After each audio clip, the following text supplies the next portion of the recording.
GoPro launches for the Hero 8 GoPro Labs firmware 1.70.75. It's showtime! This is a Hero 7, not a Hero 8. Well, I know I read somewhere down the line that this program was made in 2018 when the Hero 7 came out. So on that note, post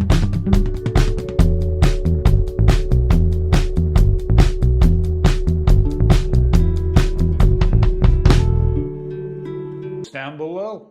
GoPro will hear you that if you want this for the Hero 7, we'll see if they can get it released. Have a great day. Thank you for joining.